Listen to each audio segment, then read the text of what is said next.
My name is Edwina Bogan, and I'm from Mesa, Arizona, and that's a suburb of Phoenix, Arizona.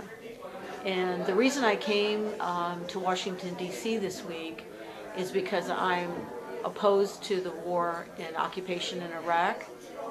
And General Petraeus just gave his report, and he and the Bush administration want to continue to stay the course and continue to have Iraqis and American soldiers die in this needless and unnecessary war.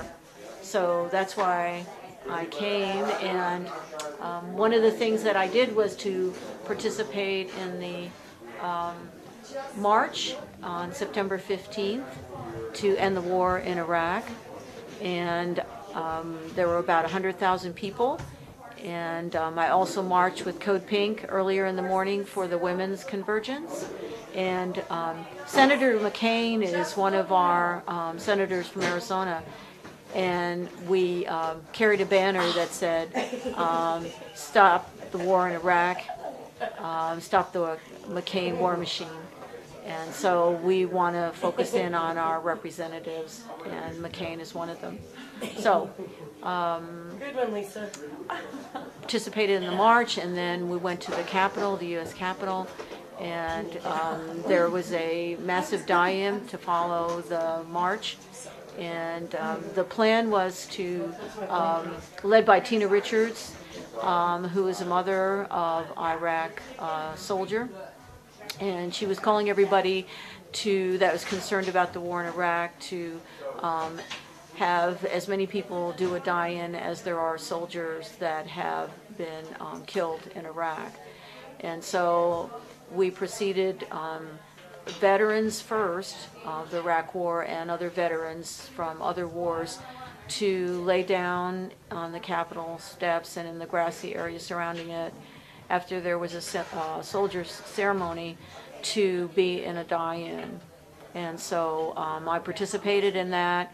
I was lying down next to a veteran of the Gulf War, and this was a medical corpsman. She was a woman, and she's suffering from Gulf War syndrome, and she has to carry medicine with her.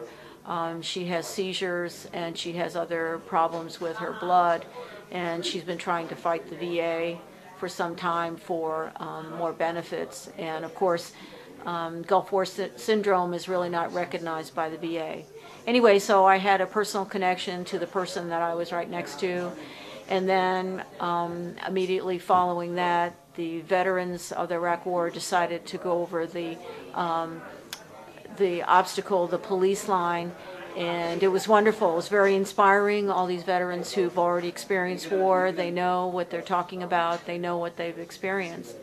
And so I was very inspired to actually follow them, and I decided to cross the line, which is actually part of the Capitol steps. And Code Pink helped me get over, and I stood up and I faced all the hundreds of people, put my arms up and said, we're here, we're committed, and we're going to show how much commitment we have by engaging in civil disobedience. And so as soon as I jumped down from the granite Capitol step, and officers arrested me, or actually took charge of me at that point, and then processed me among a few other officers, and led me up the Capitol steps. And it was a great feeling because I actually felt like I was there to protest, to engage in my First Amendment rights, the freedom to assemble, all the things that we have held as Americans. I felt like this was my opportunity to show my commitment to that, to make sure that it continues. And I actually turned around and faced the crowd and encouraged people to participate in the die-in. So they actually did a body search right in front of all these hundreds of people, which I'm not clear why, but that's one of the things that happened. Do you want me to stop? No, that's great. I have one question for you. Yes. Had you ever been arrested before? I have been arrested before. I think this is probably my fifth or sixth time.